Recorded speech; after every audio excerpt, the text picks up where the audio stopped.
Wonderful 26 degrees here this morning at Fort Cluck. I gave them a bucket full of warm water because all the water out here was frozen.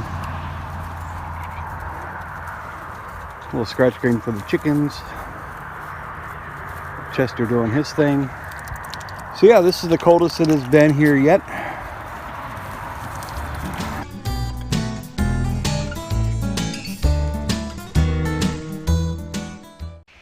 Hey everyone, welcome back to Red Silo Homestead. Today I figured we'd go over Fort Cluck. We kind of saw a little bit of it with Escape from Fort Cluck. And yes, Fort Cluck is now on lockdown. But I figured we'll just go over some of it so you can see what we've done.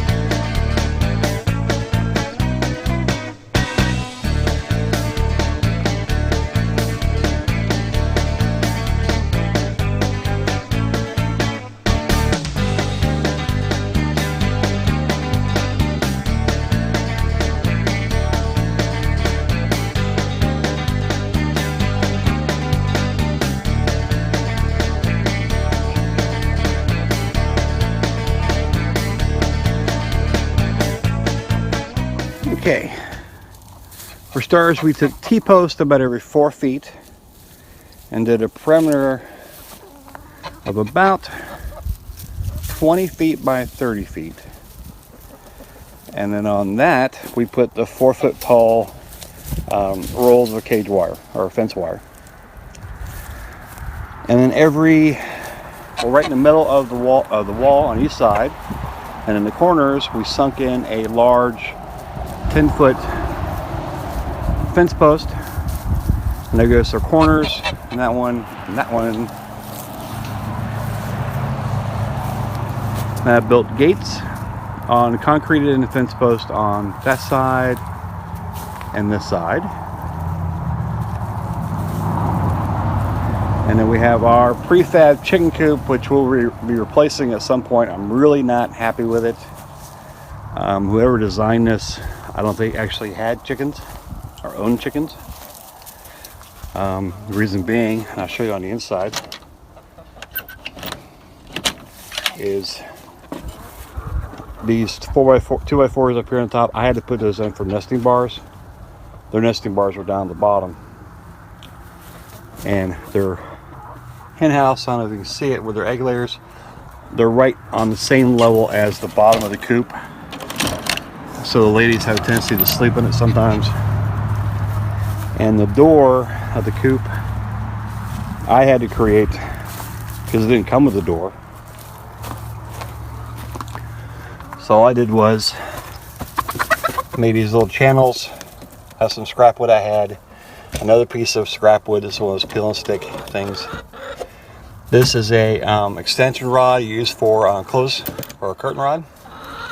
Put a little screw in it, and with that I can open and close it from outside.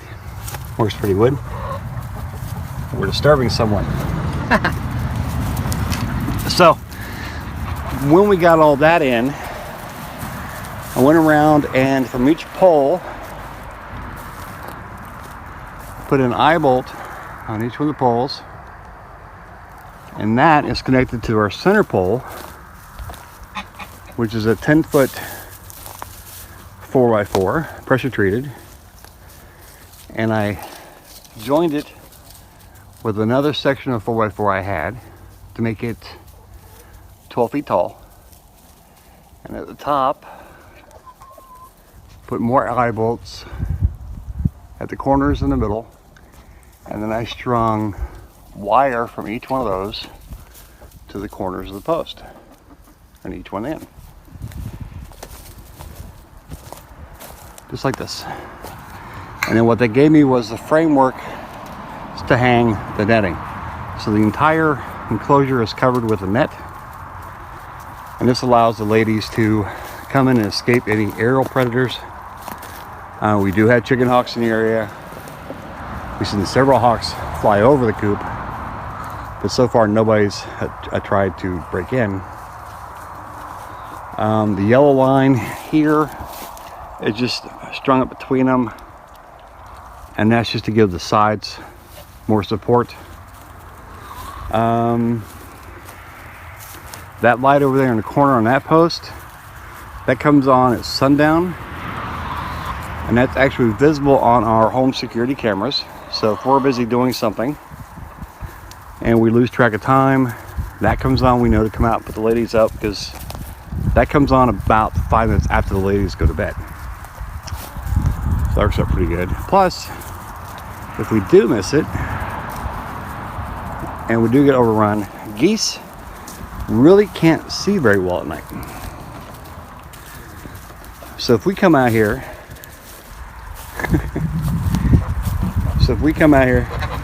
and it's too dark for them, they tend to freak out. Go ahead and turn that off. They tend to freak out because they can't see us. So by having that light on, it lights up this whole floor area here, so they can see what's going on and not too freaked out by going to bed. The goose hut is working out pretty good. We've had this for about a year now. They seem to be enjoying it. There's a video I did a while back, shows you how to make this thing. And I filled up their straw yesterday and made sure it's up in the corners. Basically, they have a giant nest going on right now. Got down to 24 last night. So pretty chilly. Other things, let's see, on the middle pole, I just took some scrap 2x4s, made these little perches, and the ladies love it. Chester likes getting on the top one and crowing in the morning. This is citronella, which has died down for the year, so may try to save it. I don't know how to save citronella. I don't even can, but we'll see how it goes. That's really about it. So it is fortified all the way around. I put the 2 gates front and back, so we leave this one open, and this one's locked open during the day. We close it at night, and it's surrounded by 596-foot electrical net fence from Tractor Supply, and this gives them access to grass and bugs. And again, if they see a predator or something coming overhead they don't like, they all scoot back into the coop area, which is really cool. So they've been pretty safe. We've had them since March. They've been out here since April, and fingers crossed, everything's been good. But the back fence here will allow them to come back to the backyard area here, and this is the area where we're prepping our garden to expand it. There's plans for that here too. And then the front door, I can lock it open, move my electrical fence around, and that will give them access to this whole side here.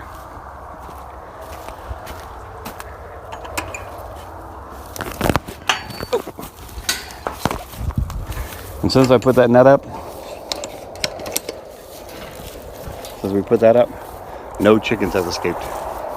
It's really cool. And another little feature, we added solar string lights to the middle here. Still added light at nighttime so you can see what's going on. And then I added a solar panel here. And this really does nothing for Fort Cluck, but what it does is gives me a trickle charge for our RV battery. So I want to hook up a little 12-volt DC water pump I can, and pump out their pond, and I take it and pump it to the garden. So I hope that gives somebody some ideas, kind of ways to do things in the future.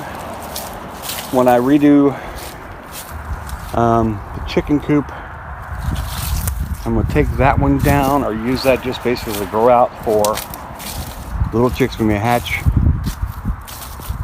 probably going to open this part of the fence up here in the back. This section in here, and then grow their coop out this way. I want a nice kind of big one, so they have plenty of room to grow. And location, we put it here, right in the middle of this yard, because on this side is the garden, and that way any waste that comes out of the garden can go right to these guys, and they do a good job at it. They clean it up. The other garden is going on the back side, but also our compost, and of course our mound of leaves, but our compost is also right here. So they're all within 15-20 feet of each other. So we're out here working. We're not making a whole bunch of trips back and forth all the way across the farm. So that's what we've done. Fort Cluck, explained in a nutshell all its features. Yeah, if you have any questions or any other ideas, we'd love to hear about them. Leave them in the comments below. If this helped you out or you liked it, hit the thumbs up. If you haven't already, hit subscribe. And we'll see you on the next one.